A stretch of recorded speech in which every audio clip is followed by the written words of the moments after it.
Well, I guess we're live. What's up, Ken Hill? We got another Talkin Motorbike episode. What's up? You just got back from PittRace. Talkin Motorbike. Yeah, dude. Talkin Motorbikes. Hell yeah, dude. Just got back from Pitt. Yeah, I mean, for us, our actual placings don't really reflect how. I mean, we actually had a very good weekend to some degree. Our placings don't really show that. Yeah. But yeah, overall for us, it was a good weekend. We learned a lot, and performance wise, we're not unhappy with our performance. We're unhappy with our placing, but unless you win, that's how it is. Yeah, that's how it always is, right? Yeah. So, I mean, you've been working on some shit, basically progressing with your rider, CJ LaRoche, all season. Like, what did you guys end up chasing or working on this weekend? Oh, boy. Jesus. Pull up a chair. Like a deep dive, huh? Well, so they were able to do the endurance race. So they did the endurance race on the B bike.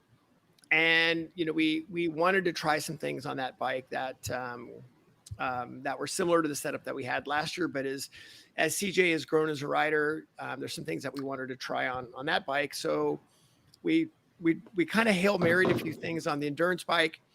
I wasn't there. They rode the bike. They did great. I mean, they got on the overall podium. They were second in middleweight. I mean, they got on they were third overall. I mean, they did this absolutely badass job in this endurance race. Oh, you guys did the endurance race the weekend before? Correct. What's the rules on that? Because, I remember there was some drama about that last year and some bullshit. The Ducati guys, and the M4 guys that were all front runners were in that shit last year. So, what's changed? So I'm sort of paraphrasing the whole thing, but basically, if it's an AMA sanctioned event, you can do something within 7 days of the MotoAmerica race if it's an AMA sanctioned event.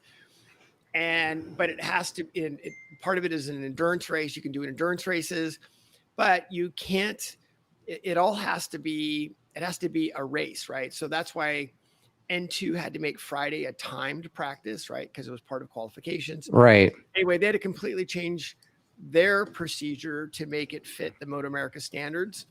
But basically, yeah, you can do it. It's AMA sanctioned as well as it fits the endurance criteria. So yeah, there's a ton of MotoAmerica guys there doing it. And there was a bunch of, people that didn't have to worry about some of the rules, whether you're top 10 in class or season entry or premier. Blah, yeah. Blah, blah. So bottom line is, yeah, they got to do the race, and we learned quite a bit, which was great. So then we took that information, and then we were able to start Friday with that. And it was okay. We were obviously the new chicane, threw everybody for a loop. In our world, the chicane was about 1.8 seconds slower. Just 1.5 to 2. So, I mean, in our case, about 1.8 is where we ended up. Yeah, that's pretty close to what Richard was saying last night when I had him on, and then he did a data overlay with Jake's lap from the old circuit to the new circuit. And I mean, dude, it was damn near a straightaway going into that right-hander, but because of the way the sharpness of the chicane, it made it so when you flick to the right for the second part, you have to make quite a more of an arc around that corner, which also slowed you down. Yeah, I mean, I'd have to go back and look at my data, but I think the last year's data, the minimum speed was around 72, 74 miles an hour. And this year, the speed was down to around 40. So it was huge. You had to go to your brakes a little bit earlier. Obviously, you had to slow more. But then bringing the bike back to the right was even a struggle, right? Because now you get a sharper angle to bring it back. So where grip was not an issue, suddenly grip is an issue, right? Because you're at a sharper angle. So yeah, really interesting. And then just a side comment to Pitt is this is the first time that I've heard those 600 riders complain about grip, no side grip. Yeah. And usually Pitt is a fairly abrasive track. Grip has never been really an issue, but yeah. They haven't changed the pavement, have they? Or is it just the tires are different, or were they complaining about grip just in that one particular area, or throughout the whole track? Side grip on any of the heavy acceleration areas. Everybody was complaining about grip. We actually had to make some changes to find more grip. Yeah. Mainly because we're running. I mean, some of the riders have the option of TC on the 600. Some don't. Depending on the track, we might run a very light TC setting. But here, because we want every bit of power out of the bike, we run no TC. And so, yeah, it was a little bit of an issue trying to get grip. So it was the first time this year where we actually had to actively find more grip from the rear. Yeah. And of course, on an R6 in that class, that's not a good thing. You want all the grip you can get. So. Well, I mean, that kind of also backs up what Stamboli was saying. I mean, we did the Jake versus Jake race thing, and Jake was quicker everywhere until the chicane, and then all of a sudden he just smoked himself last year versus this year. I mean, last year's speed through that right-hander after the chicane and all the way back to start finish, he just Gapplebees big time. And the reason why is because the new Dunlops apparently just don't have the drive grip as the old ones. Yeah, I mean, we're again on a 600. We've never had a single complaint about grip the entire year. Never. Yeah. And to Richard's point, for us, I mean, CJ was 0.2 up from his best time last year. We were 0.2 up to the chicane, and then of course the chicane takes it away. But I mean, we were making up all of our time, basically going to the brakes later, more brake force, a little bit more roll speed. So, but we lost on drives. So we were actually slower on drives this year than last year. Yeah. But we made it up. We were a little bit faster on the entry and at brake release. Right. So you feel, for CJ at least, you feel that you're stoked with his progression. So, I mean, yeah, there's a bunch to unpack there. So when we talk about let's roll up those sleeves and talk shit about CJ. Well, no, I mean, he's just a model client and model athlete when it comes to this. Yeah. I mean, we'll dive in. I know you and I have had a lot of fitness questions, so we're gonna look at some fitness and some technique and training. So we'll get into that. I mean, you know what I did today, right? I know you're insane. I got a lot of sun. I mean, look at this, dude. Yeah, bro. Wear sunscreen. I'm telling you. Yeah, my cycling tan's not like it used to be for sure, but it's because you're slacking. Well, I mean, I rode 30 miles today, but anyway, whatever. But you didn't do 100. I didn't do 100 either. I almost did 100. 98. Yeah, Yeah, but I don't know. I am right now. I am paranoid of the sun. So like I'm a complete vampire. Are you gonna be pedaling with one of those like welder's masks things with the? I saw some lady in Santa Clarita as I pedaled down the road, and she was jogging in one of those welder mask things. I was like, "What I just got like SPF 265. I think that's what I'll be wearing. It's like you slather on a blanket. That's kind of where I'm going to be. Slather. That's a word right there, man. Use a paintbrush. But yeah, so I'm like spray painting, right? I'm like, right? That works. Yeah. So yeah, CJ. So we start the weekend off, and we were a little bit slower than we wanted to be in FP1. We did make some bike changes. Part of it was the grip issue, and I mean, honestly, we had a decent Q1. We had a very good Q2 for us. We qualified 11th. We were very set for like a third row qualifying for us, and we were within 2 seconds of pole. And CJ got stuck behind a 750 in qualifying. Oh man! And it was not good.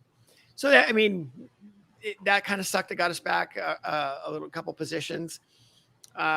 Race 1, same thing, right? We kind of got stuck behind some bikes, and didn't have a great result. We had a fantastic morning warm up on Sunday, and the race 2 also the performance was good, but the placing wasn't. So to answer your question, what we sort of went through was, my job is to find out what's holding the rider back the most, whether it's the rider or the bike. And what we do when we download for the bike, and then we download for the rider. Okay. So we have a download where we talk about the bike, right? How's the fork at initial, how's the fork at initial movement? How's the fork at the bottom? How does the bike turn in on the brake? How does the bike turn on the throttle? I mean, we go huge download sheet. So you just work your way from the front to back of the bike? Yeah, we do. And because And does that include the tires grip as well, front and rear? yeah. Or? I mean that, yeah, Okay. we have, I mean, it's a download for us typically takes an hour to hour 15 minutes. Okay. And yeah, it goes from the front of the bike. I mean, we talk about the fork at the top. We talk about the fork at the bottom. We talk about the bike from turn in on the brake to like getting your knee on the ground. Then we talk about how's the bike turn on the throttle, because there's places you want the bike to turn on the throttle. Right. We talk about the bike mid corner. How's the bike when you release the brake? How's the bike when you pick up the throttle? Short radius corner. Seems like a lot of work, man. Yeah, it's weird. This whole professional. Golly. I know. So much effort, dude. Yeah, and then to your point, I mean, we go into engine braking, we go into TC, we go into stability. We actually have some boxes in there, like literally, when on the rider download side, it's like, where was your brain space? Like, we'll ask the question of like, so during that session, where was the majority of your brain space? I mean, that's a great indicator, right? Because like, yeah, God, the thing absolutely. I've got no grip. So we take that along with the other aspects of the rider. You know, how did they do on bike placement? How did they do on their focus? And we reconcile those things, because there's times where we'll find that if the rider says, yeah, I was pretty abrupt, of course we can look at the data and see. Yeah. But if the fork moves too fast, but he's abrupt, well, obviously we're not going to make an adjustment if the rider's not doing their job. So what we found out is the places that we were lacking the most really were initially like in the S's, and we needed to make up some time in the S's. And by Sunday morning warm up, I mean, we ran our best segment, and we have our MotoAmerica segments, but I also break segments down further than that, because if we're working on a specific section, I want to know exactly what's happening in that section. Okay. Segment. Do you have a way to track that on your dash, or how do you keep track of that? CJ has predictive times, but it's only predictive based on lap time. And yeah, it does go through segments for sure. Is that like the aim dash or what? Okay. Yeah. And we can program that a multitude of different ways on how we want him to see the data. And so we actually fixed our issue. I mean, we were literally within half a second or 0.6 of a second to previous race winners.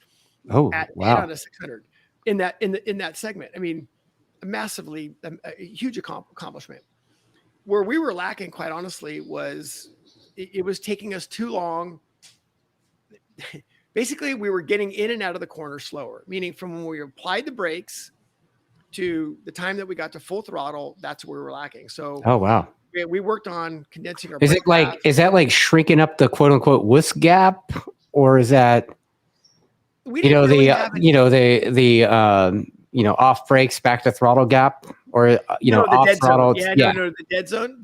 He's actually, we call it the wuss gap. Yeah. Well, actually, his dead zone is very good. I mean, actually, I'll send you a video. I mean, I've got some videos where I actually study hand speed. Yeah. And where we look at by the time that they've set the throttle to the time they're say it. I mean, I time it on the data, right? I'll time it from like 0 to 20, and then from 20 to 60, and then 60 to 100. I'll time all these, and I can tell you the average from, say, when you start the drive. So depending on the corner, when you start the drive, so in other words, the throttle's positively moving, not after you've set it right to 100%. Again, there's a lot of variances in there with corner radius, blah, blah, blah. But say it's a typical sort of 90-degree corner. Yeah, it's, I don't know, we'll call it 3.5 tenths. 3.5 to 6 tenths is a good number. Okay. It's kind of good. Sometimes, depending on the corner, it might be 1.2 seconds. It takes them longer to get to wide open throttle. Right. Well, one of the things that we've had with CJ is a little bit of a pause in his throttle, where he'd go to the throttle to 60% too quick. Oh, okay. But then from 60 to 100 would take him an additional 0.6. Because he's having to wait. That's correct. Okay. So we work a lot on those types of things. Because he does that, it's like the forks go, right? Yeah, the bike starts to run wide. You're like, yeah. I'm gonna run up the track. But of course, it's like, oh no! I just need to put a stiffer spring on the back. No, you actually need to slow your hand down. So for us, we were working on getting in and out of the corner quicker, and because we knew that our speed through the corners was pretty good, at least through the S section. So the problem with that is we actually were able to identify where exactly that was. And I have some other benchmarks that I look at on brake. Like, wouldn't it be amazing if, like, there's forks that you've ridden, you're like, I want that fork on every bike. Yeah. That's the best fork I've ever ridden. Yeah. I mean, we've all had that. Well, I've spent the last 2 years looking at data that when a rider goes, that's what I want, I'm like, okay, great. What is the characteristic on data that gets us that? And I've spent a lot of time looking at that. And there's parameters. Basically. I'm not going to go into too deep because that's what I've been spending. You don't got to share your secret sauce, bro. Like, give me the cliff notes. Cliff notes are where the fork is at certain bar, right? So certain bar going up and certain bar coming down. And now that we figured that out, I can really shortcut getting a front end setting that he likes, because I can go, oh yeah, we're too stiff. Oh yeah, we're too soft. And so again, with all those parameters, dude, that sounds really similar to what Rob Ward was saying a week or so ago. Okay. Well, I was blessed to work with Robert for 2 years. Okay. And Robert's really, I mean, he's got he says he's got an idea of how a front end should be. Yep. And he said that working with Bobby Fong, he kind of knows what the window that Bobby needs, and he just takes him there. And then they start from there and work their way up from there. So it's pretty interesting that you're saying the same shit that Rob Ward said like a week ago on the show. Yeah, it's a little bit, I mean, yeah, you're going, and as their speed increases, right, the force is where the fork is. So you have to stair step them. So you have to get them in that envelope first. Right. And then once you get them in that envelope, then you can manipulate that envelope based on their pace. And like fine tune it to where he needs to. Okay. So in CJ's case, what we had to work on was his brake release from basically 6 bar to 0. He was too slow from 6 bar to 0 releasing the brake. And again, because we've got data that we can look at that allows us to compare it from quicker riders, bottom line is we were able to improve it. What we couldn't improve is acceleration. Yeah. For us, we definitely, when there's less grip available for an R6, it sucks. Look at Hayes. I mean, I think Hayes qualified 5th. I think he finished 6th. Maz qualified 7th, finished 7th. CJ qualified 11th, was 14th. Right. I mean, that's all the R6s. I know Declan didn't even qualify. I don't think. I think he didn't make the cut. Dude, it's yeah. I mean, that class is so tough. Yeah. And again, the 750s are just 750s, and even the V2. Of course, I've said it here before. You know, Stamboli was talking about this last night. Because somebody asked him if they were going to do the 200 again, and he said he didn't know. And, he talked about the rules package and how next year there's going to be a kit cylinder head available for the R6. But he says he thinks that maybe like MotoAmerica is a little understaffed to do all this balancing stuff. So it's taking them longer to get the bikes kind of close to even or whatever.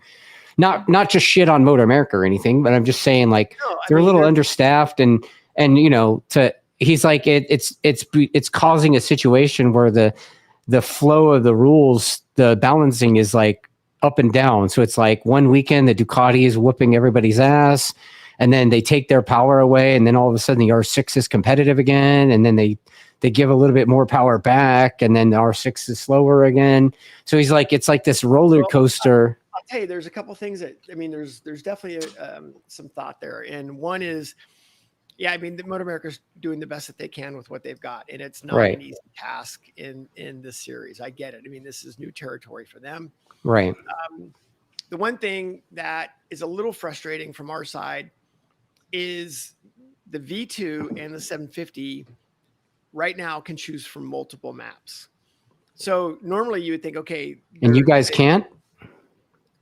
I mean, we could. I mean, obviously, because our bikes are unrestricted, except we're already getting we're squeezed as tight as we can get. Right? Oh, okay.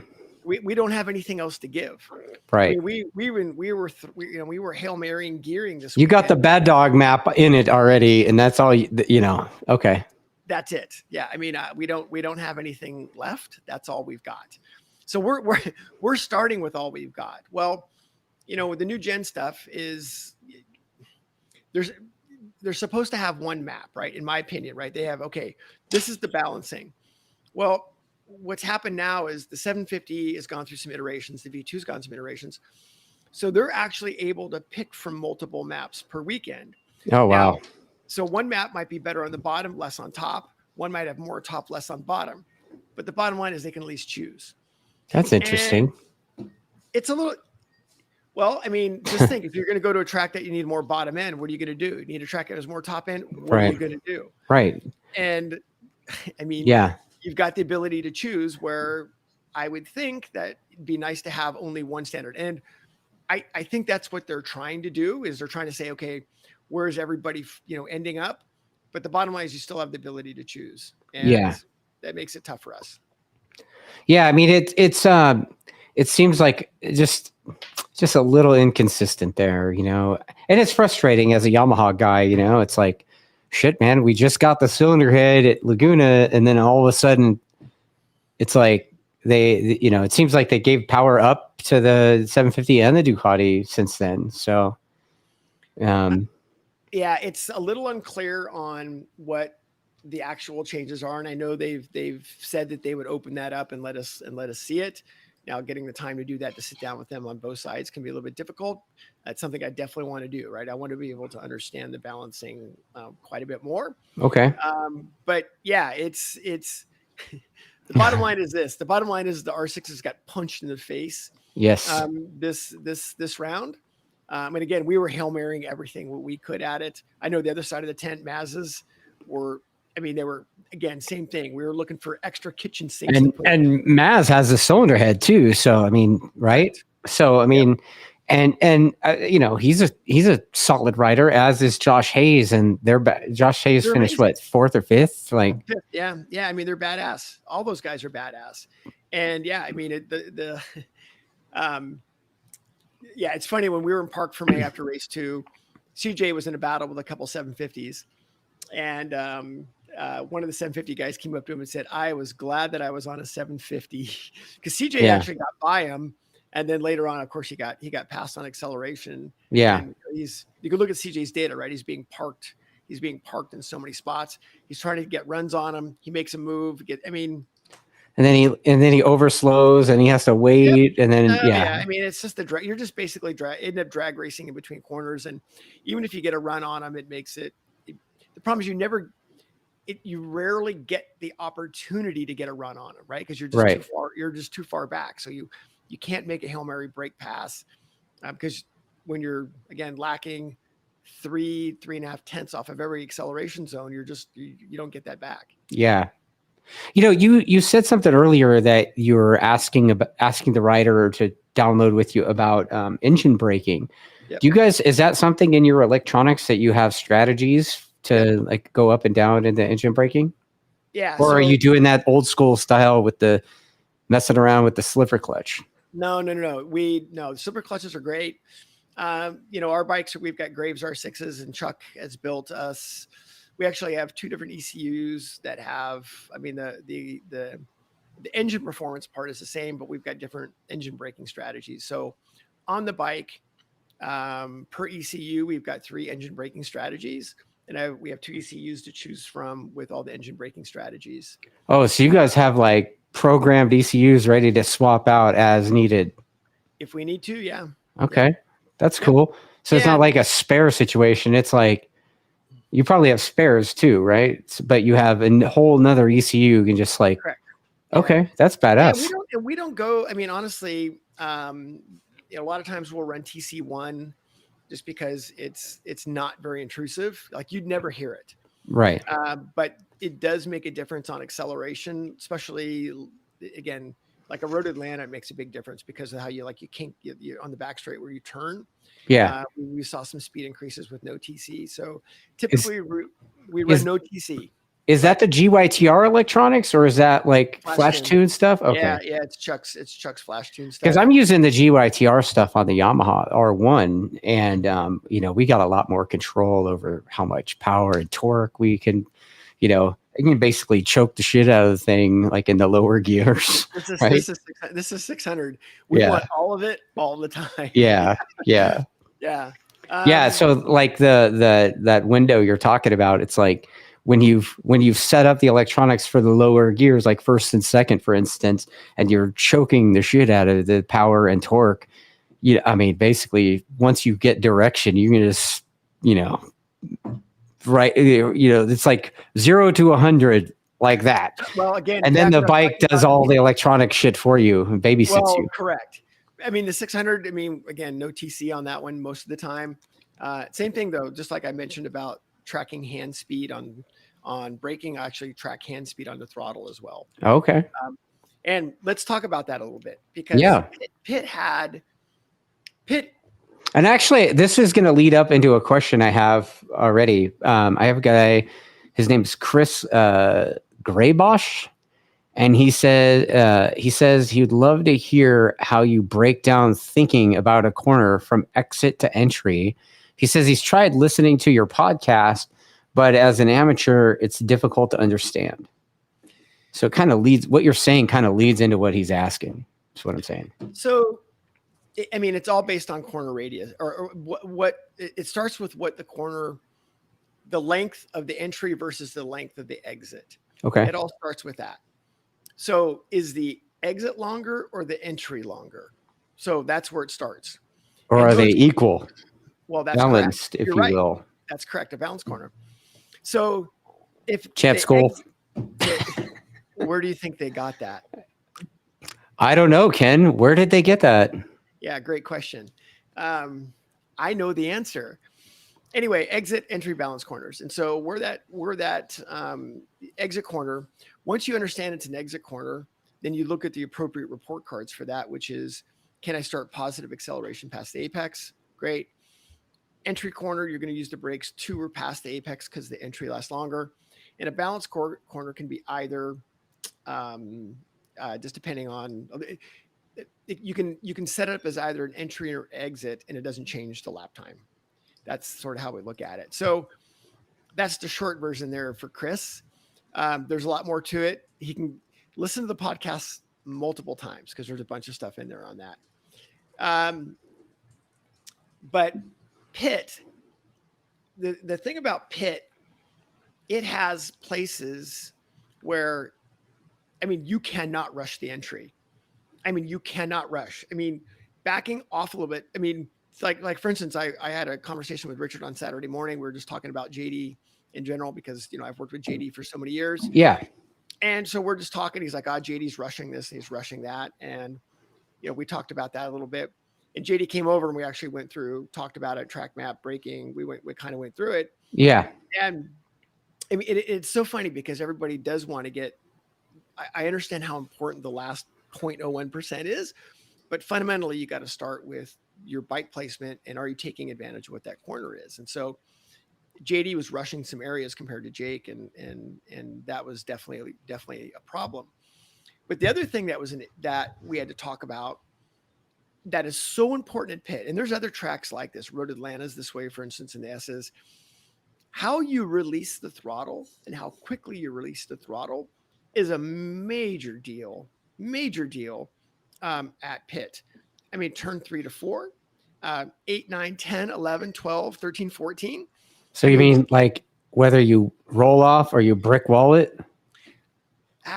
Yeah. I mean, yes, but there's places where you roll off earlier, but not all the way. And you keep but of course the hard part is you have to time it. How, dude, you have no idea how, I mean, yes. And luckily, I mean, we look at GPS based data the rider sits there next to you and you go like, look, you're letting off at that patch. You need to let off before this patch, but not all the way. And this is how we got CJ to be within 0.6 of basically a winning lap time by most of it was throttle timing. So rolling off earlier, but not all the way for specific corners. Right. So yeah, I mean, there's so much detail that has to go into that last couple of seconds. It's mind boggling. And Pitt, how you use the throttle at Pitt is huge. Like, and even how the bike is pointed, how you point the bike off of 17, how you point the bike off of 5, how you point the bike. The track looks like a lot of fun because of the up and down roller coaster nature of it. You know, Yeah, it's the super fun. chicane. I don't know. The I don't think- I chicane's mean- kind of bullshit, but the rest of the tracks looks pretty rad. I mean, I've ridden that track no chicane more than I've ridden it with chicane, and I haven't. And in full transparency, I haven't ridden the new chicane, but I liked it without the chicane. I know everybody said it was nuts. I think there's other places on that tracker that are more nuts than this area, than the area with no chicane, my opinion. But anyway, Well, I'm getting props from our commenter that I pronounced his last name correctly. there you I'm go. like, Well, score. yeah, I mean, if our 4 listeners get that out of it today, then we're in good shape. We have 26 right now, buddy. All Nice. right. Yeah. Nice. Yeah. The 7 fans has grown to 26. I So love it. I love it. yeah, we'll have to see how that goes. So you know? yeah, just to kind of finish up on Pitt. I mean, I think it's an insanely technical track. I think it has, in some ways, it's more difficult than the Ridge. Which the Ridge, I mean, obviously you've been there. We're fast there. It's very difficult. Yeah. I used first gear a ton there. It doesn't. Are you guys getting down to first gear for that chicane? It doesn't look like anywhere else is second. Yeah, I think the Superbikes were going down to first there, but you know how Stamboli is. They go down to first gear everywhere. So they're looking to get every jump they can off the corner with those things, right? Yeah. We didn't need it, but yeah, again, Pitt, from a rider perspective, I mean, honestly, CJ did his job. He did a great job, a fantastic job. And honestly, the thing that was holding us back, the next step was literally, this is the first time I've been looking for more acceleration since I've worked with him. We were just lacking on that and also lacking grip. We got the grip for the most part, but we lacked acceleration and we kind of fixed everything else. So for us, it was good. And again, Pitt, the nuance of how you use the throttle, how you turn the bike, you know, how you really, it's such a big deal. So that's kind of the Pitt report. Let me ask you this. Did you guys fall victim to the chicane penalties?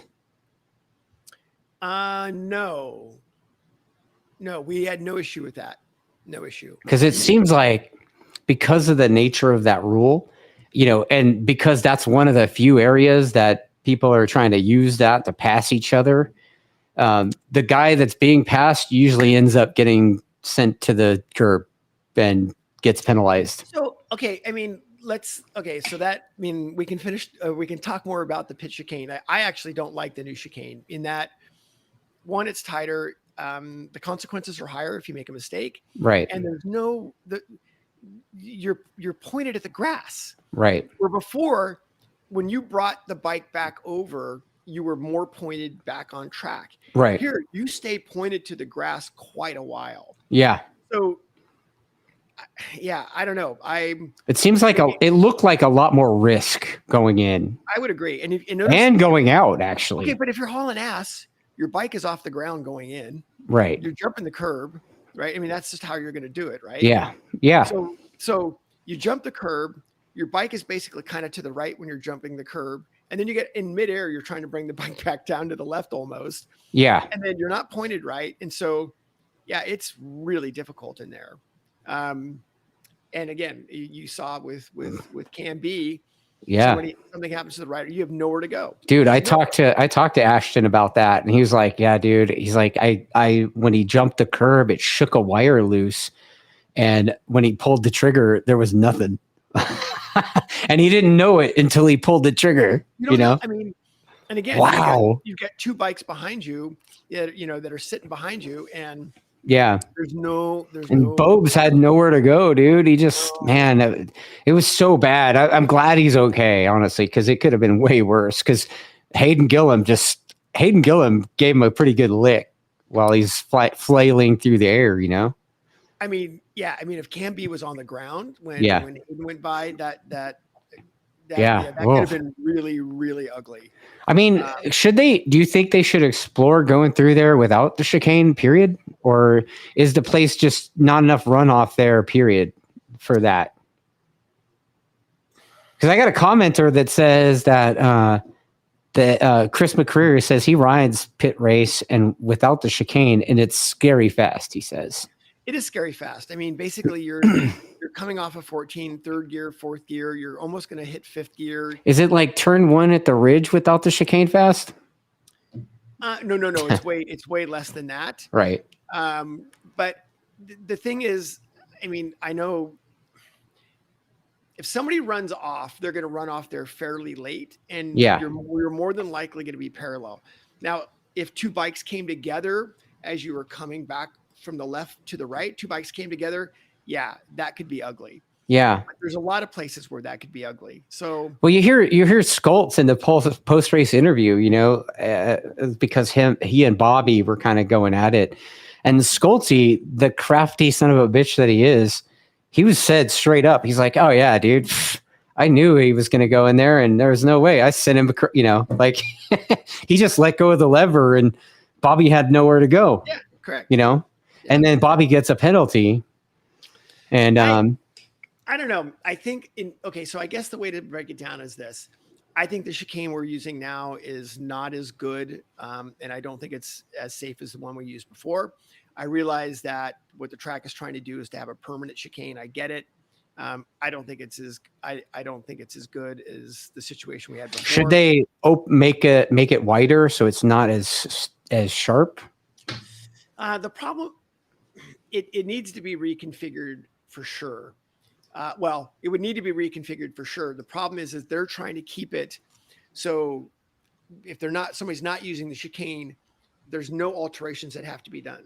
Right. So because that curb is basically at the end of the track where the track normally ends. Yeah, the little island. I'm saying keep the island the same. Just open up the entry and exit so it's not so steep.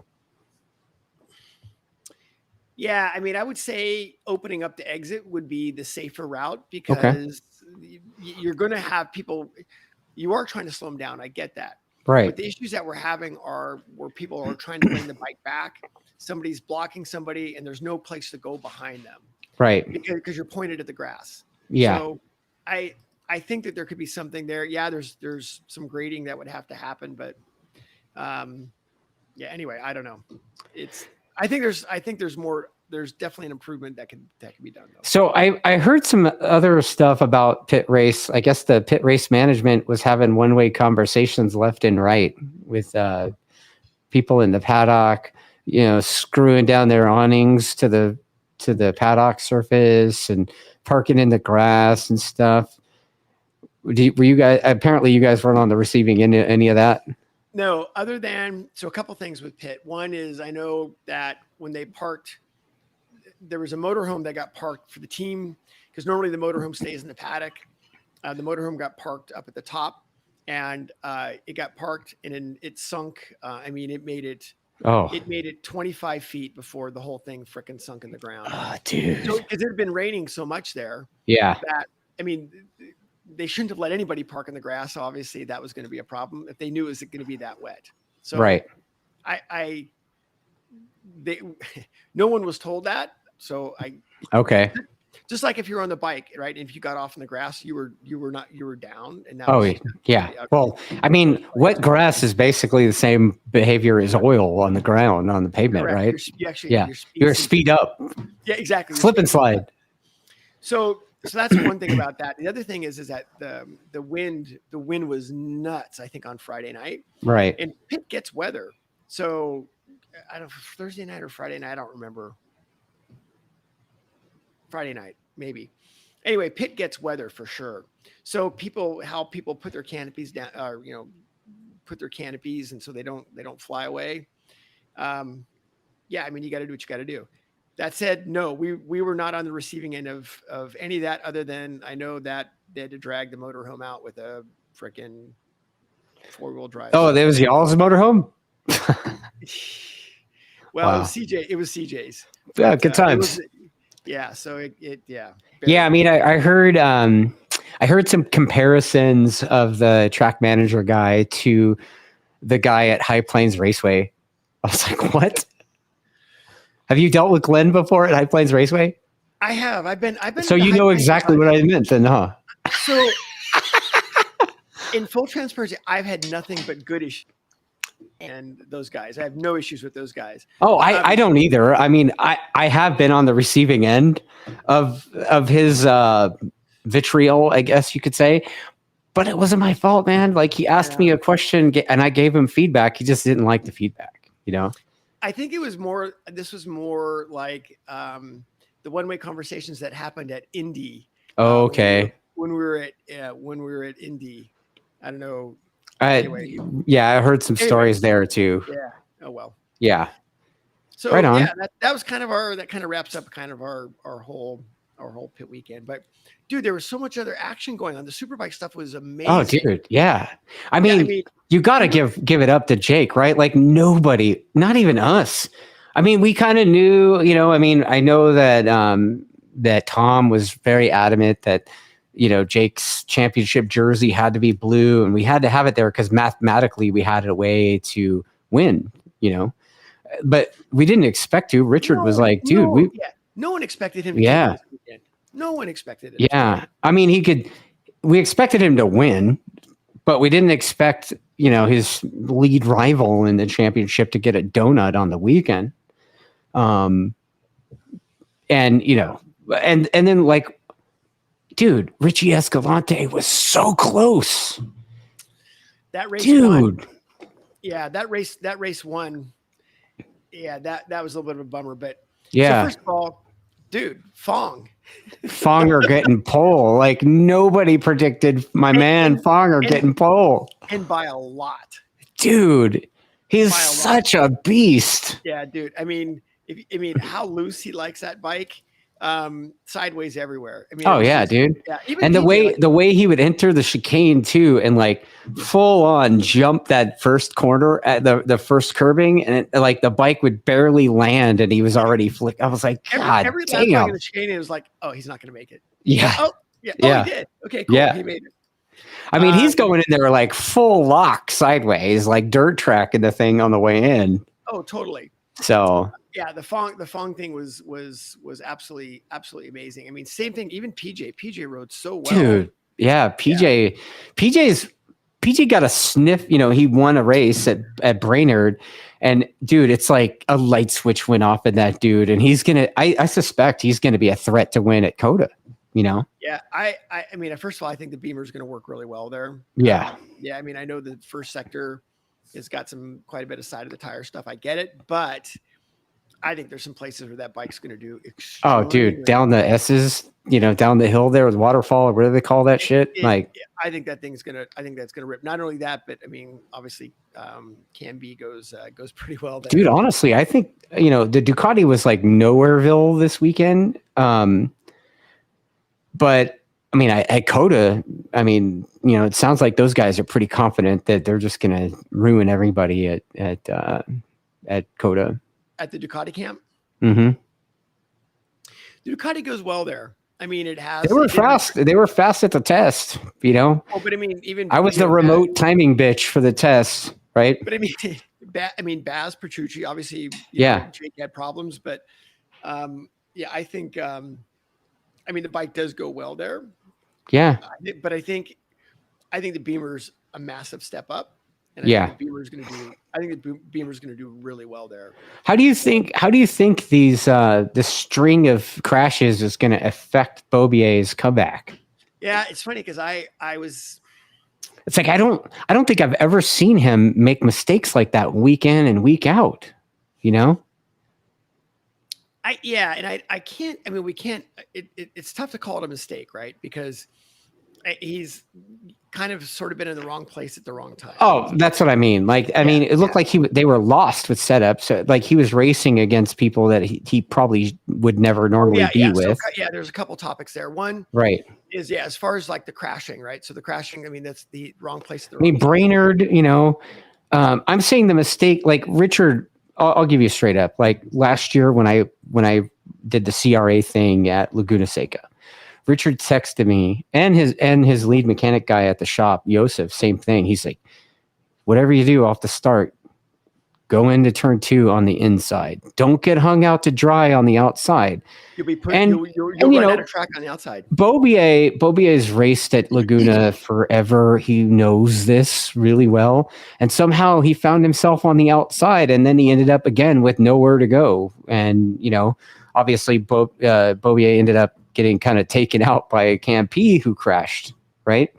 But it's like, why was he out there? You know, was it that he was, do you think he was like, just wanted to be in the front really bad and thought that that was the way to get there? Or do you think he got kind of pushed out wide? Like, Yeah, I think he had pace, right? So I think he had pace, and I think he wanted to get going pretty quickly. Yeah. And he had, you know, opportunity with, you know, trying to be able to to make a run in the opening laps.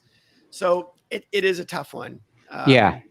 Yeah, it is for sure a tough one. And then the Brainerd thing, both of those, I think, were his mistake. Like he, you know, Jake did the same thing a couple years ago in the same spot, right? Yeah, I mean, literally the same. Yeah. Literally, like you kind of get sucked in there, and then it's like shit, you know, like. Yeah, Jake basically rode the thing off the rear tire. Where in this case, you know, it broke away for Cam, but then ended up high siding him. Right. Yeah, I don't know. I think with Cam, it's funny because when we were checking out the new chicane, the track walk, I sat there and BS'd with Cam for freaking 20 minutes. In the chicane, we were checking out. Of course, we didn't talk about motorcycles. We were talking about bicycles. Yeah, Cam's riding a bike a lot, so that's pretty cool. But anyway, yeah, I think it's all I do now. Shit. I know. Dude, I want to ride motorbikes so bad. 7 hours today? 7 hours today? Yeah, 7 hours today. But I want to ride motorbikes bad, but I can't risk all this training, you know, because being so close to that San Francisco to LA thing. So. We'll talk about training in just a little bit. Yeah, dude. We'll get on that. We both had a lot of people ask about that. But I think with Cam, I mean, he mentioned that he goes, Ken, I've not had my bell rung like I did at Brainerd. He goes, that was not a pleasant experience. Oh, I bet. And so, you know, we came back at Pitt, and then it wasn't all that in FP1, but then, you know, Q started to come up. Right. And I'm not sure what happened in that one. I'm not sure what happened where he was so far back for a while. I don't know what was up with that. That seemed weird. It's like he got a bad start, or like, did he accidentally leave the pit lane speed limiter on or something? Like, I don't know. It was weird. Uncharacteristic of him to have a bad start. You know what I mean? Yeah. And then, you know, he did worm his way through, you know, pretty quickly in the one race, but then, yeah, I don't know. It was weird to be stuck where he was stuck. I didn't understand that. And I haven't talked to him. But yeah, I do think this is going to play on him, right? The championship's over. Yeah. He's gotten his teeth kicked in a couple of times. And Jake finally gave him payback, right? For 2020, right? Yeah, I mean, I think that Cam's going to want to. I think he's just going to want to get this year done. Yeah, and over with is my guess. Now, Coda, because it's Coda, and he obviously hauls ass there. I think you're going to see something from him. Dude, he got pole in Moto 2. Like, insane, I know, right? Insane. But you know, I think their season. You can look at it a couple of different ways, but I see their season, quite honestly, as a pretty big success. Yeah, absolutely. I mean, they raised the bar a little bit in the paddock to a degree, right? They had to step up, but they stepped the BMW program up. And of course, part of it is, you know, Cam's there. You know, the crew chief is super motivated. I think, you know, Dave does a great job. Dude, Attack Yamaha knew the threat and elevated their game, dude. Like, they had to. I mean, they have thrown the kitchen sink at them R1s to keep them going, you know? Well, but look what it did to the rest of the BMW team, right? Yeah. I mean, PJ's game got raised. Well, he's now more consistent at the front. And now that even Corey's getting, you know, Corey's taking a sniff too. He's getting quicker. Yeah, that whole deal, that whole thing got raised. So it's pretty impressive, quite honestly. So yeah, I don't know.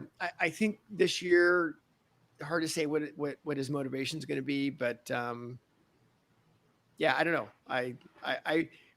I'm glad Jake won the championship. That's awesome. I'm a huge Jake fan, just like I am. Right.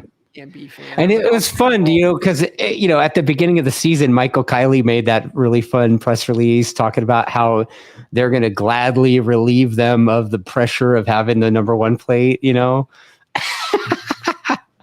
I mean, he basically did the Babe Ruth, point to the home run thing, right? And it was super fun, and that's the way we took it. But yeah, I mean, there was a couple of people on the corporate side that were like, that wasn't the coolest thing to do. And I'm like, dude, come on, this is supposed to be fun too. So, I mean, I think for Cam B, for the people looking on the outside in, it shows you how hard this sport is, right? How ruthless it is, and how quickly it can change. I mean, it goes from hero to zero in a snap of the fingers. It is so hard, and that's why, again, you got to make the highs. Don't make the highs too high. Don't make the lows too low, and just keep working at it. You think, like, for Cam Beaubier, do you think some of that, some of the way he's been falling down, do you think that's something like left over from Moto2, where you gotta be in the hunt at the beginning, or you're fucked? Like, could it be a little bit of that too? I think he wants to be in the hunt right away. Right. And I think that's part of it, is he knows that he has pace. Yeah. Like, he knows he's got pace. Right. And I know that they've developed a bike that's enabled him to get out there, to get up there. So I think he's in a hurry to go quick. Yeah. Which, I mean, of course, that's sort of what his job is. But do you think, how about this? Do you think his skill set and his knowledge of where he knows he needs to be isn't lining up with where the bike is yet? I would agree with that. And meaning that I think there's weekends where, both Cam and the bike are equal. I think there's some weekends where the bike might be slightly behind Cam, and Cam's going to rely on himself to go, well, I'll figure this out. Okay. Or Sunday morning warm up, they will have caught up to him, because there's a lot of times, who's been the fastest guy in Sunday morning warm up a lot of times, right? Cam. Yeah. So I think he knows where he wants to be, and he's like, well, the bike may not be there, but I'm just going to do my thing and ride to that level. And I think an off season of healing and a bunch of off season tests, I mean, those guys are going to be really, really tough next season. I think so too. Yeah. I think they've got a great formula going. I think they've fired a few shots across the bow. Yeah, they have. So, and then obviously, it sounds like the word on the street or whatever is that Xavi's going to be in Superbike on the Ducati next year too. So, yeah, that'll be interesting to see if they get funding for that. I mean, obviously, with him, basically just a hair width away from winning the Supersport championship. That'll be 2 championships for that bike in a row, and it's kind of run its course to a degree. Right. Yeah, I mean, if they put him on it, it'll be interesting to see how he does on Superbike. I mean, boy, that guy can perform on Sunday, can he? I mean, he sure can. I mean, the dude's got experience on Superbike too. So, right. Well, look, I mean, and the other thing is, like, look, I mean, he didn't queue well on at Pitt, right? I think he was row 2 on Pitt. Right. At Pitt. And then, but look where he ended up at the end of the first lap. Where is he? Right. He's either leading or he's P2. I mean, the guy. And how about Stefano? Mighty Mouse, dude. Holy shit. That guy is a beast.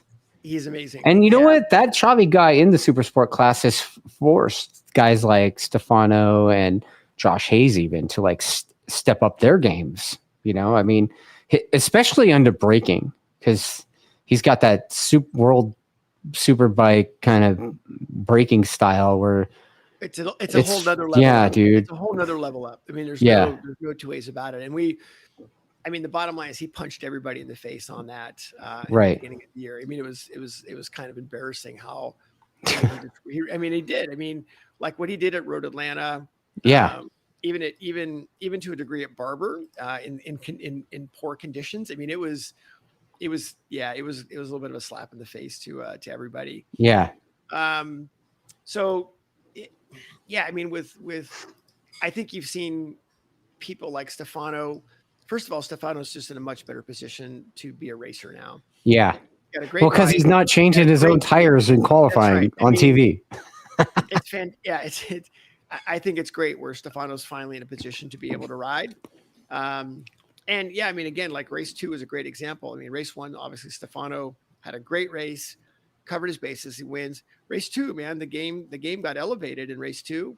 All those guys had their hair on fire, Right. Trying to bring the pace up. So yeah, all those guys are getting after it. So I got a couple of comments. Dre Ka, I don't know who that is, but I think it's Andre Castano maybe, but he's asking if this is a Modelo, and no, dude, I don't drink alcohol, man. This is a orange cream soda, right? John McCown says the pit chicane looked scary, and then Rick Crespo asks for tips on New Jersey Motorsport Park on a small CC bike. He says he's riding a KTM 390 and a 92 FZR 400 RR/SP. That's a lot. He says he's going to be racing there in a couple of weekends and he wants some tips. Cool. So, one, the cream soda is pretty good, actually. I mean, dude, it is, right? It's orange cream soda. Yeah, they're good. They're good. Yeah. I will give you that. And yeah, we talked about the chicane quite a bit. It is, it's, I think it really ruined they took away some of the flow from that section and they made it quite a bit worse, but that's my opinion. Okay. And then, New Jersey. Yeah, New Jersey's a fun track, especially on a small bike. Oh my gosh, I have so many laps there. I'm a huge fan of that, like turn 8, 9, 10 complex. Oh my God, yeah. Dude, my favorite thing is just going to the stick, coming out of 10 and trying to race myself to the bridge. So Rick, if you send me an email at khcoaching@gmail, they're not published, but I have these guides that I send to my pro riders. They're briefings. And wow. I've got a briefing on New Jersey that I'll send you. Right on. Send me an email. Dude, and you know what? Send me an email and I will, with your address, and I'll send you some Talkin Motorbikes stickers for that. What the heck? Yeah, nice. Dude. Nice. Yeah. Yeah, that'll be cool. Yeah, so have at it, Mr. Crespo. Before we get into more, if we have questions from our 4.5 people, I know a lot of people want to talk about some training and fitness. So yeah. Well, you know what? I think I've gone through the 7 questions that we have. Ken has a briefing he wants it. Stephen Pettinger, he's asking for a briefing for Barber. Wow, dude. I know. I might have that. You might have. Yeah, I'm sure you probably have that. So the fitness thing, it kind of came up because, again, talking to the skipper, and we were talking about JD and how, after race, the second race on Sunday, like basically race 3, JD gets off the bike, takes his helmet off, and it looked like he didn't even break a sweat or anything. And meanwhile, he was running lap times throughout the race that were podium capable, Dude, I think so. He had pace. Sidebar to this, JD's a badass. And if you leave JD on that bike a few more weekends, he's going to get it on the box. I'm telling you right now. Dude, I'm rooting for him to finish the season on the thing. I don't know if Yamaha's made an announcement or anything like that, who the rider is, but I'm really rooting for JD to be the guy. He's just a professional athlete, man. I mean, well, not just that fitness part, but like, dude, he races dirt track. There's no front brake lever on that thing. And he's been racing dirt track since 2020. Right. Yeah. So he's like, dude, what? Yeah. And, I joked with him before the COTA test, cause I knew he was going to ride. And I sent him a text and I was like, JD, man, like, I hope you got your right hand ready, cause you got to use this like thingy on the handlebar on that side that you don't have on your bike. And his response to me is super funny. He's just like, I was born ready. Yeah. He's so funny. Yeah. So I think people underestimate how hard it is to ride how hard it is to actually race a motorcycle, let alone to race a superbike. it's insane how athletic you need to be Yeah. able to run that kind of pace. Three Superbike races over the weekend, plus obviously FP plus Qs. It's nuts. And I mean, I'm sure JD would share it with me, but I mean, if you got JD's heart rate data, I mean, that's what they trained for. I mean, Right. CJ is a great example. When I met CJ, he would do a 15-minute session. His heart rate would be in the 170s. His max heart rate for race 2 was 138. I mean, that's awesome. It's I mean, because they have to train for it. So yeah, I mean, JD, yeah, he works out. He works out. And he so bicycles a lot too, right? Yeah. I mean, he's on a motorcycle a lot, which helps, of course. Yeah. But yeah, his cardiorespiratory is in a position to where, he can do these long sessions and not get smoked. And I know other riders, especially I had some riders that I knew of, like at the endurance race, and you'd watch, they'd be great for 25 minutes and then they'd fall off a cliff. And right. The first thing that happens when your fitness drops, in other words, you basically, as soon as your fitness, meaning the end of your glycogen, right? You start making mistakes. Dude, your lap time plummets. You start making mistakes. You can't focus. Right. So that's it. Basically, the fitter you are, the longer that you can ride at pace. Right. That's just all there is to it. And when you're in a class like that, you got to be able to ride at pace from jump to end, right? Like, yep. I mean, yeah. And what's great is JD, he's got this ability to get on a motorcycle that he's never ridden it before. I mean, he rode one of the Attack Superbikes in 2021, but he hasn't ridden a Superbike since 2021.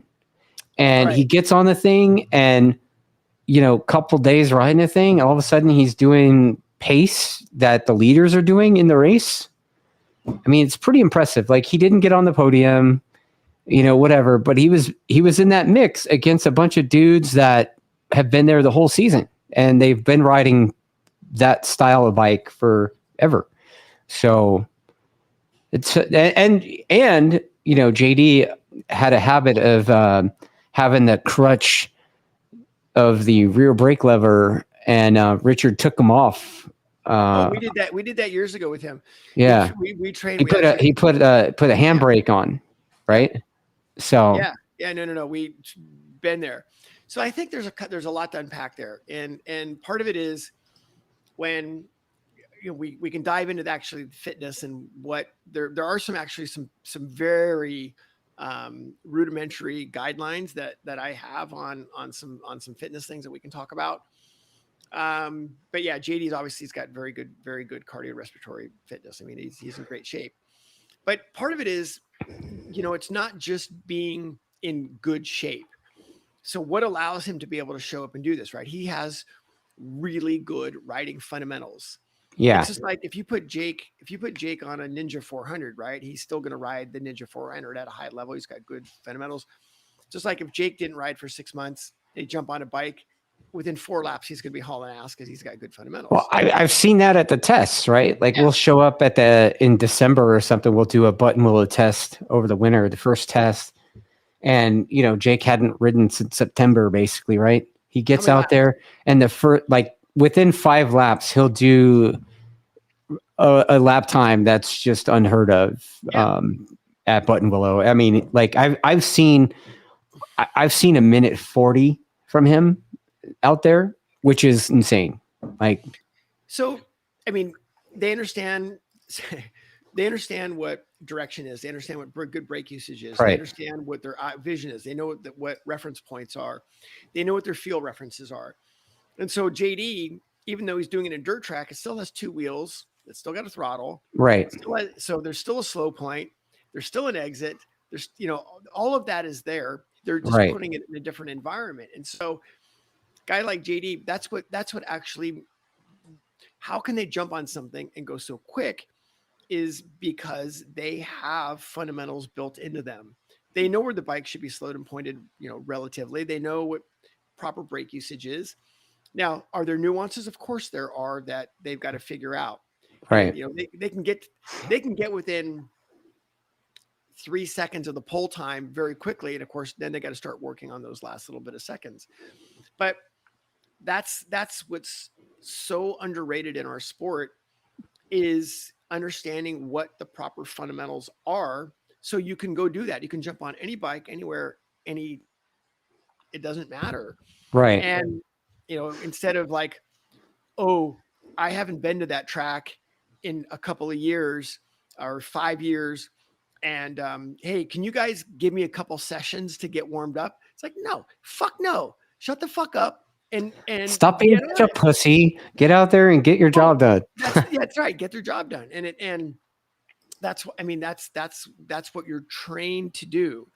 So the people that want to be able to be a JD Beach or Jake Gagne or Cambobier, I mean, those guys have put their reps in. Yeah. And I mean, I'll tell you The 10,000 hours thing, right? Well, kind of, yeah, deliberate practice. So I'll tell you a quick story, and I may have told it to you before, Dustin, so I apologize if you heard it, but we were doing one of these, back we were doing one of these like Rick camps, and we were at Chuckwalla, and we were doing the dirt track stuff. And JD was there, and Roger Hayden was there, and Hayden was there, and they're ripping around on XR100s or whatever they're ripping around on. And we had a couple of fast club guys there, and they're fast club guys. Right. And they had done very little dirt track. So, I mean, they're getting punched in the face, right? Right. I mean, it's of course, I mean, look at who they're riding with. So at the end of it, one of them comes up to me and he goes, dude, I can't believe how bad I suck. He goes, this is horrible. He goes, I can do X, Y, and Z, but here, I show up here and I suck. And I said, look, you've been riding one of these bikes for, 50 minutes. JD, come here, JD. JD, how long have you been riding a bike like this, like at a turn track? He goes, 23 years. So it's like, it's not even fair. No, that's my point, is that, you're not understanding the process, and you're not understanding how this whole thing works. And, the problem is very few of us have given yourself permission to learn. They think that they have to be fast, but Right. They don't realize how much time JD sucked doing that. Right. How many times, how many reps he's put in. So yeah, dude, that kind of goes into the fitness thing, right? I mean, I've been doing. Okay. So you're going to do this. You're doing San Francisco to LA, right? Yeah. How many miles? 525. 525 miles. Okay, great. So if I'm just never gonna ride, and I'm just gonna show up and that's right. Get her done. That's right. But you got carbon wheels, right? So you're gonna be good to go. Yeah. Right. Or E-tap. I got an E-tap, dude. It's that's the thing, right? It's like the same mentality in riding, right? It's like, well, I'm gonna put a shock and a pipe on my bike. I'm gonna be great. So you're like, well, yeah, I'm gonna put. Yeah. So for me, I got electronic shifting, and I got carbon wheels, and I got that new wax chain. So I got the new wax. The big derailleur pulley. Saves me 2 watts.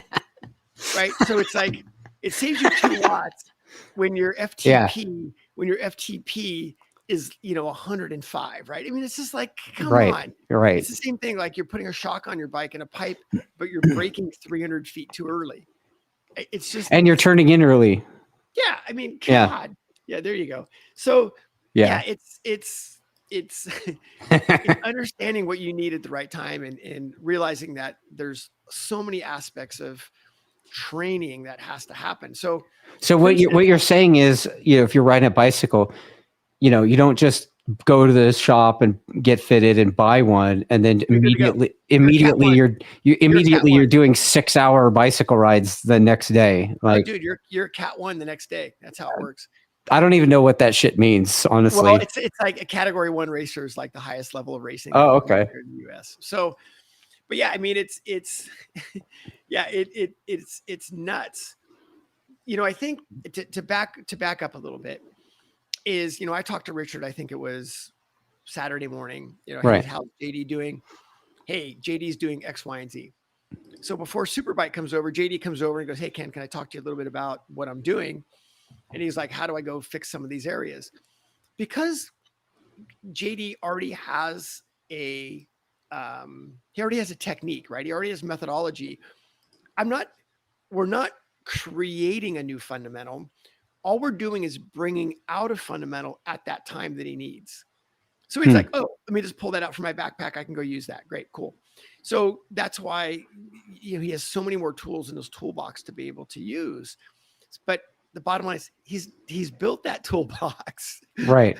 It's like, for instance, you're going to go do this ride, and there's going to be some point at the ride, because basically it's a lot of sort of slower long distance stuff, but you're going to lose your mind getting competitive on some climb with somebody, and you've done some intervals, and like you're going to pull a 20-minute session somewhere that you're going to haul ass on, right? So, but it's having all of those systems working, right? Not just one, right?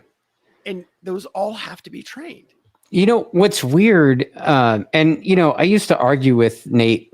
Nate Loyal kind of works with me. Nate, right? Yep. Kind of. Yeah. So, I used to kind of almost not quite argue with him, but like I used to kind of box with him a little bit, because I'm like, he had me doing quote unquote base miles mostly, right? Yep. But dude, the base miles are so key, because what happens is your endurance builds up while you're doing all these base miles, and then all of a sudden you do the intervals, and it's next thing you know, you go from 2 to 3 hours to like 6 to 8 hours on the bicycle, and then you have gas in the tank left over after, so I mean, it's just like anything else, right? The stronger you build your foundation, the more that you can pile on top of it, right? And so many people are so quick to rush over their reps. And I mean, it's like lifting weights, right? If you start lifting too much, then you end up injured, then you go backwards, right? Totally. Or you just don't build that system the way that system needs to be done.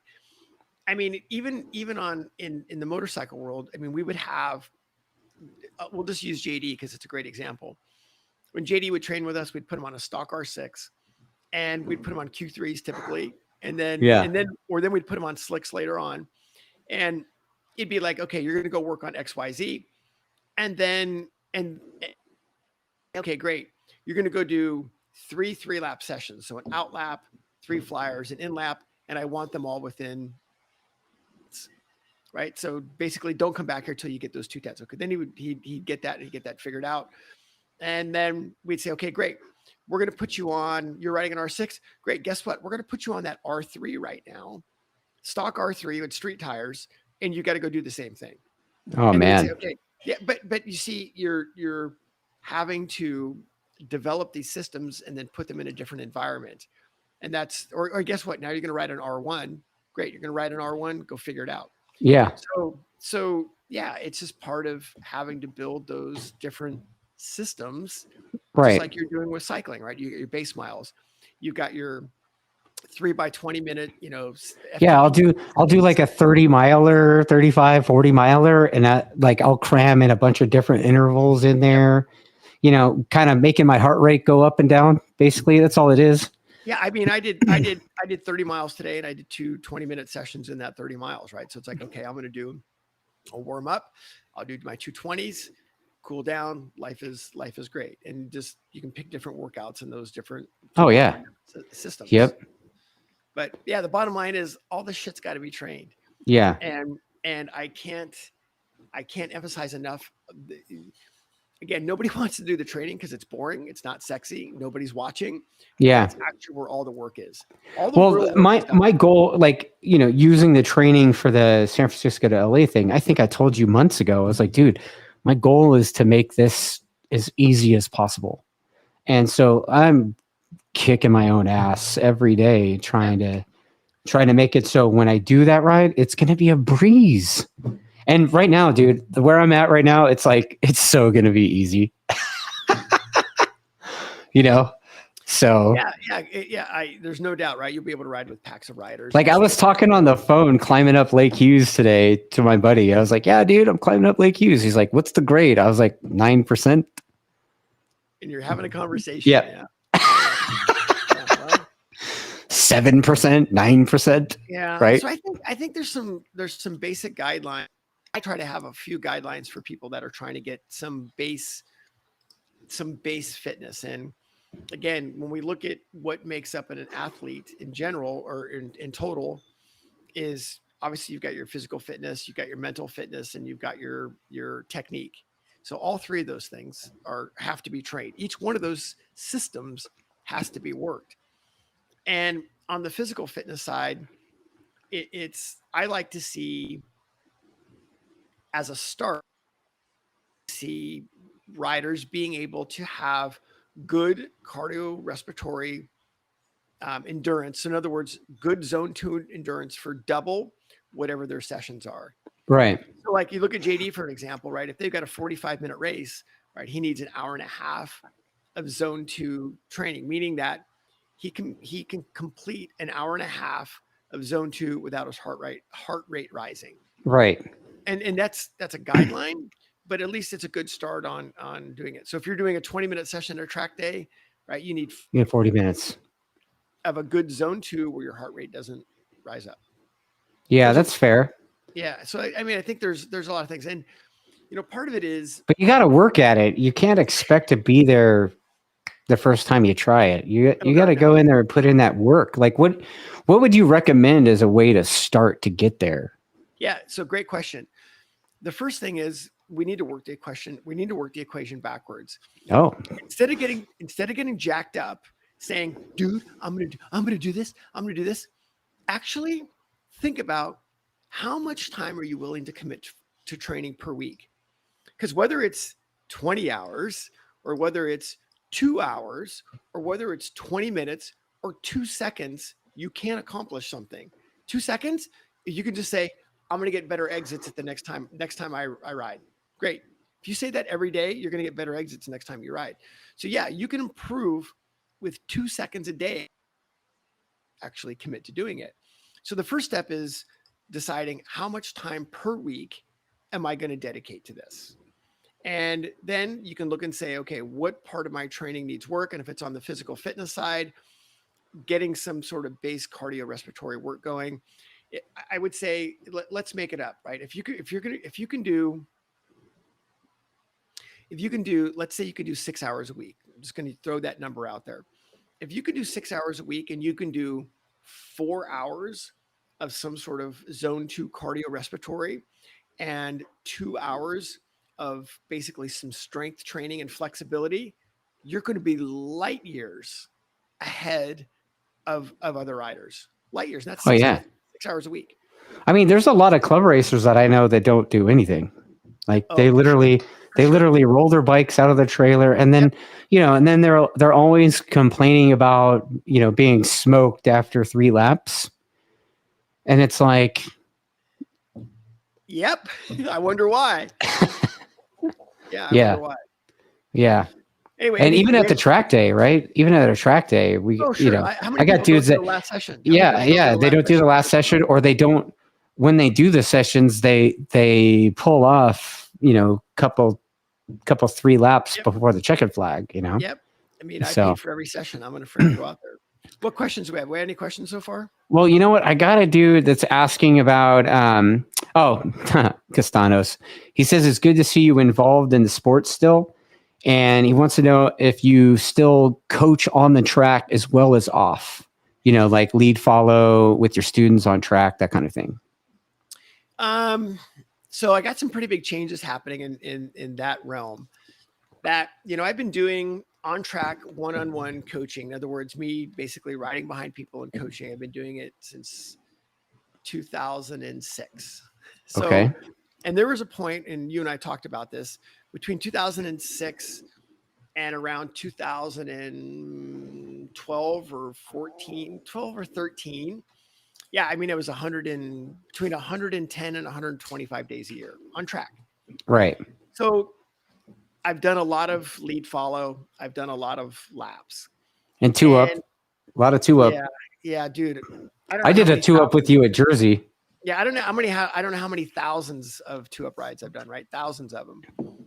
And so I'm at a point where I don't need, or it's not that I don't need to, because I think being involved in the sport at a level that is like fundamentally at the beginning, let's see how new riders are doing. I think that's super important, but I have enough reps and I have enough information built. I have enough inventory if I know what's going on. And, you know, part of being also in the track day company that I co-own, which we'll talk about that in a second. Yeah. I'm ready for next steps. Meaning so the problem with me running laps and me doing one-on-ones and also the online training has been crazy. I mean, I spent 4 hours on online reviews today. So there's a point that I am not getting better. And there's a lot of things that I want to accomplish in the sport that I'm not doing right now. And part of it is a lot more in the writing world. I've got some book projects that I want to get done. I'm going to be releasing a Substack that's going to have writing and videos. That Substack is going to be happening probably next month. So that's going to be happening. I'm actually getting out of the track day business. Oh, yeah? I am. Yeah. So I am. What are you doing that for? There's a bunch of reasons why I'm doing that, but are you done with being government? I think the right way to say this is there's been a lot of wonderful things that have been happening that has happened when I've co-owned a track day company. I've met some amazing people. I've had some of the best staff in the world. I mean, it's amazing. But what's happened a little bit is I've definitely had some internal business conflicts. We'll leave it at that. But also, I'm at a point where I'm not getting better. And the more I say no, the busier I get. Right. And I keep kicking the can down the road of all these future projects. And I just have to make a clean cut. So basically, yeah, I'm getting out of the track day business. I'm getting out of online training. I'm getting out of the online training. That's a bold statement from you, man. Well, I mean, I'm not getting better, right? And there's my list of stuff is so long. The things you mentioned it the last time we talked is that you were going to take a little bit of a break or whatever to work on getting better. That's it. I am. And part of it is, I mean, there's, again, my list of stuff to do. Again, I want to write more. There's some videos work that I want to do. And basically I want to put some books out. I have enough information for a lot of books and I just have not condensed the time to do it. So yeah, that's kind of where that's. So to answer your question, Andre, is, yeah, I mean, I've put a lot of time into working with people one-on-one. I mean, if you wanted to, I could easily switch over to cars and do one-on-ones and do very well, but I don't want to be on track necessarily. I want to be on track for myself, learning, trying things and doing things. Okay. Or more than working with clients. I know it. I know enough now. When you're on bike and you're trying all these things, right? Are you going to have data on your bike so you could track, Absolutely. What you tried and how it worked and that kind of thing? There's so many things that we want to work on. Wait till we get the foot pressure and the hand pressure sensors going. That's a great one. So I mean, there's so many cool things that we want to be able to do. Like pressure in the bars? Yeah. Is that what you mean? Oh, wow. Yeah. The big one is what you'll also see is the vision. We've developed some pretty cool things on vision. That is MotoGP level. Okay. And I'll share it with you. Yeah. You could, I'm welcoming you to try that shit with me. Yeah, there's some pretty high level vision stuff that we'll have going. And we actually, I'll be doing some very exclusive vision schools, probably starting middle of next year. Okay. That'll be a project that I'll be doing. And anyway, so yeah, there's some high level things that I want to do. And I'm just not in a position to do them now because I keep running laps with. Are you planning on staying in Washington or are you going to? Yeah. Okay. Well, yeah. So, it's a little bit complicated. I mean, we've got a little place here in Washington State. It's wonderful. But for my wife's work, we need to be in DC. So Washington, DC. So we'll be doing a lot of stuff in DC because of where she works and what she wants to do. And so it'll be probably 70% East Coast and 30% West Coast. Oh, wow. That's quite a jump for you. Like you're a West Coaster. I don't know. You travel all those. You've traveled so much for years. Like you don't really. I don't think I've missed a MotoAmerica race. You live out of a suitcase all year, so.